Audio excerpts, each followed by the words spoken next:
Hello YouTube, welcome back to some more war videos. So again, we are going to show two wars in this video, War 7 and War 8. Just because War 7 I only had a couple of fights, and then War 8 I had a few more, so hey, why not merge them together? It should make it a little bit more entertaining. So yes, after the feedback and everything else in between, Titania is off the team. Nah, I'm joking.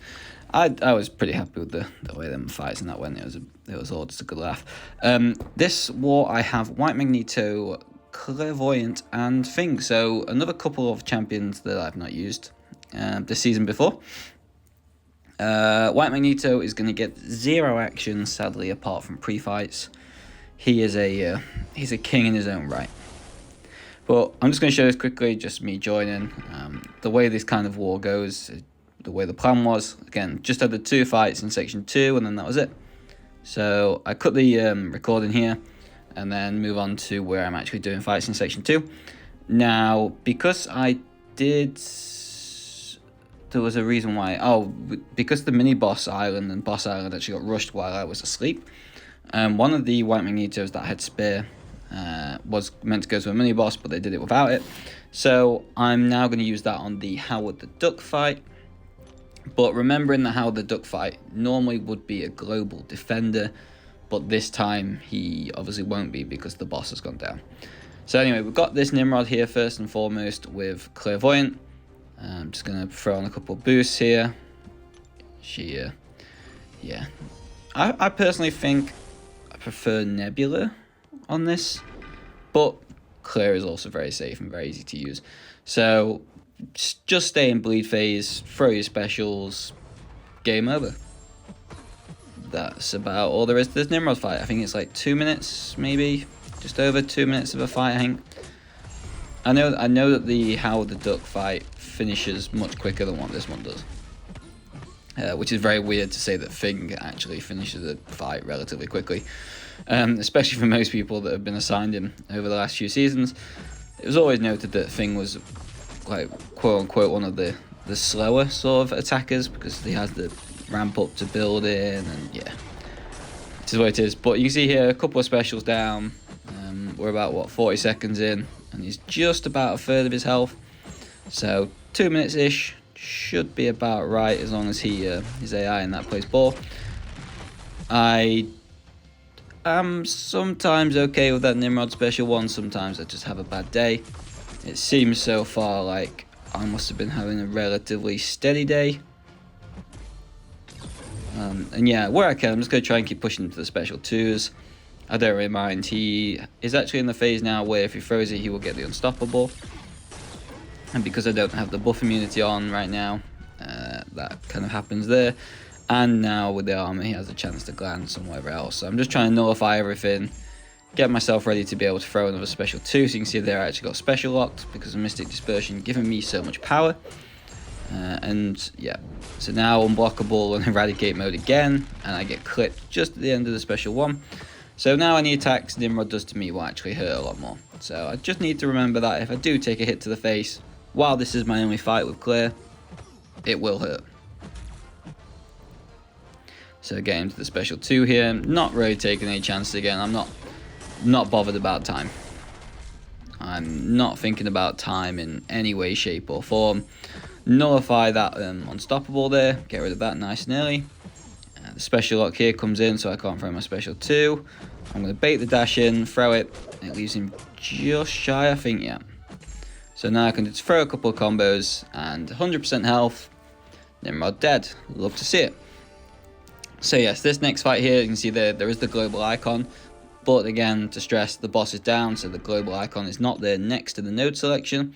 And then the officers just said, look, you've got a White Magneto, throw it onto the Howard the Duck and see what Thing does.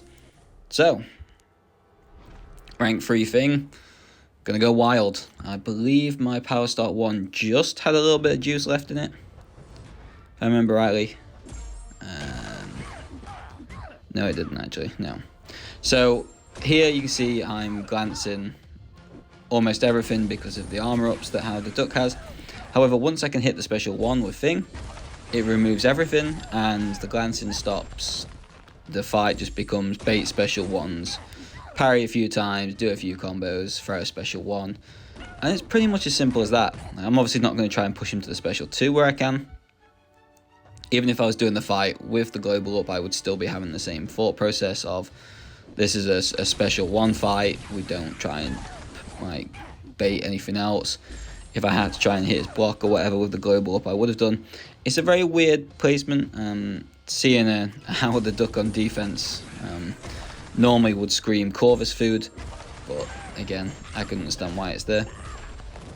Especially with him being global, it does make him somewhat, I guess, scarier power game wise. But yeah, it is what it is. Things just controlling this fight pretty easily. You can see there we're about a minute in, and how the duck has taken a considerable amount of damage, hitting like 6k medium crits, which again, yeah, we're pretty happy with Thing. Now, I've used him in battlegrounds and stuff before on attack. I don't mind using Thing. You just have to remember there's that ramp up. But you can see there the damage is pretty decent, to be fair, and that's it. He's dead, and that is my war done. So my contribution to this war, as you can see there, look, the boss island was gone.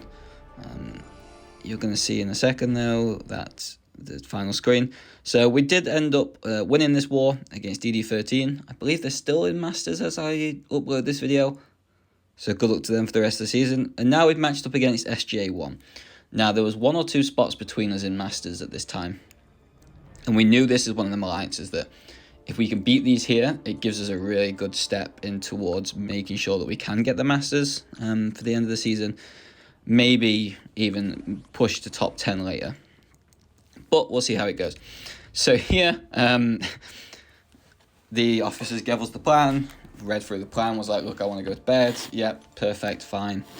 Let me rush in now. And as soon as I saw a message saying to join, I literally do not disturb, straight in, joined.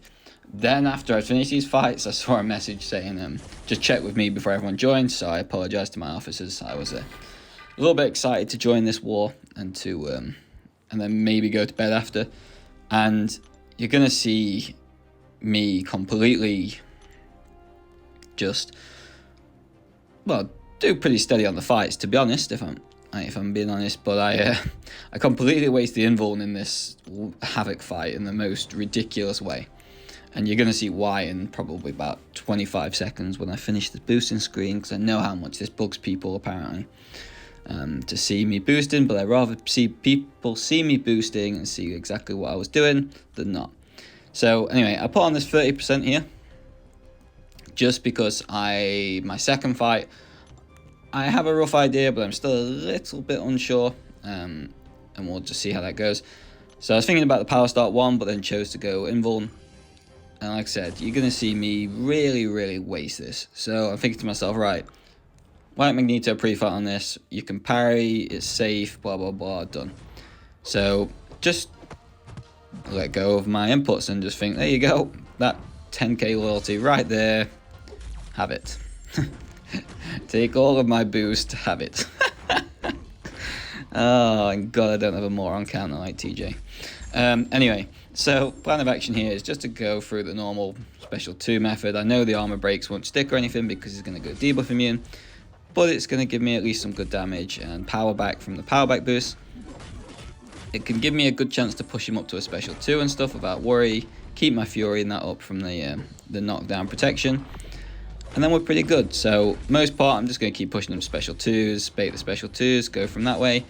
Again, if I can hit him with the heavy attacks like that, don't have to worry about the bleed, giving him any crazy amount of charges, because he instantly is going to shrug off the bleed.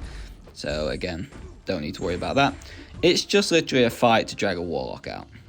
That's all this is. This Havoc placement here is just to drag a Warlock into someone's team and to make them attack with Warlock. Luckily for me, I don't mind that. I did throw this with a protection up, knowing that it would clear it from the Fury after, but we're just going to take a couple more seconds. I should have punished that. I was a bit slow, so I didn't. And you can see there that Havoc went down. So next fight here is this Kate Bishop. Again, a very new champion released into the game. I did a couple of wars ago on Node 20, but that was with Apocalypse. So Apocalypse stops Kate Bishop because of his anti-shrug ability, so she can't shrug off the stun. Whereas in this one, White Magneto will stop her because of his like passive stun ability. So I'm going to still boost big, and the reason I did the 30%, like I said, this is the close war. We really wanted it. I was moving quite early. You see, no one else has even joined the battle group yet at the point where I'm doing these fights. And I was a little bit unsure about this White Magneto and how it's going to go in terms of like my power backs, and if I missed a special 1 or special 2 decks from Kate, then I'd be a bit more concerned. But you're going to see here, so just drop the parry heavy. Again, the thing to remember with this Magneto is you don't need to ever like charge and hold the heavy. You can just literally parry, throw the heavy straight away. You still get the same benefit, whereas the other one, obviously, you want to hold it to double your prowesses. But we're going to go into this fight here. I'm going to try and get up to a special 2, keep the Fury up where I can, keep trying to bait the special 1s from Kate. And I ended up overboosting kind of for this fight. You're going to see it in a second. The overboost seems very real, but I'd rather do that and be sure than not. And you can see there that put her very close to 2 bars of power, which would have scared me tremendously if she had ever got that. But we timed it right. Magneto's kind of doing very well here. We're not really worrying about anything. Here, I should have thrown the special 3. I should have done it, and I'm just wasting time at this point, and I shouldn't have been. I bait the special, throw the special 3, and you're going to see the fight's over. So, teammates, I apologise. I probably wasted like 15 seconds. Luckily, that didn't cost us, but still. I knew it would have killed. I don't know why. I just decided I wanted to bait out the special 1. We apply the White Magneto here to SSX's best friend, Chavez. Obviously, that's a running joke from a lot of different people. But yeah, we don't mind using a bit of Chavez in this alliance. Anyway, so I was like, yeah, I'm going to bed. Yeah. Anyway, ended up being a night where I just couldn't really sleep. Rough night. And Section 2 got opened, and people were asking me if I had energy. And I was like, I'll just have a look. And I saw my 30% still had like 10 minutes left. So I was like, let's just finish these 2 fights. Let's get these next 2 path fights done. That's my war done. Sundays for me is quite awkward, especially Alliance War-wise and timing-wise, just because I still play a lot of football and stuff at the weekend, so I have to lose like 5 or 6 hours out of my day to like go to football, help set the pitch up and whatever. So I lose a lot of time, so especially these wars that fall on the weekend, I appreciate how much these actually go out the way. This fight I did a couple of duels for, actually, because of, I know obviously parrying with Archangel and Neutralize wouldn't affect me because of the ability accuracy, but on a couple of the duels I was still getting incinerated every so often, so I just wanted to make sure, but this fight ended way too quick for that even to potentially be a problem. You're going to see here I quickly just use an energy restore just to be able to get up to this Black Cat now, and again she's going to get Archangeled, so I'm just going to go straight into this fight, finish this off, try my best not to intercept. All I want to do is Archangel with White Magneto. All I want to do is parry heavy. Did that first parry, didn't trust myself because I thought I was too slow, so just backed away. That's one crucial thing that I've learned from. If you have that moment where you kind of do a parry and you think about doing the heavy, you've probably waited too long. The fact you've had the time to parry, look, then think about it, Limber's kicked in and you're probably going to get smacked in the face if you go for it. So don't do that, just wait another time if you get another chance. And you can see there, my fights were done. So we ended up matching their battle group 1-1, which was really nice. We both alliances there put up a great showing. And we then actually end up coming away with the win. So that puts us 5-3 for the season. So thank you very much for watching, and I will catch you in the next one.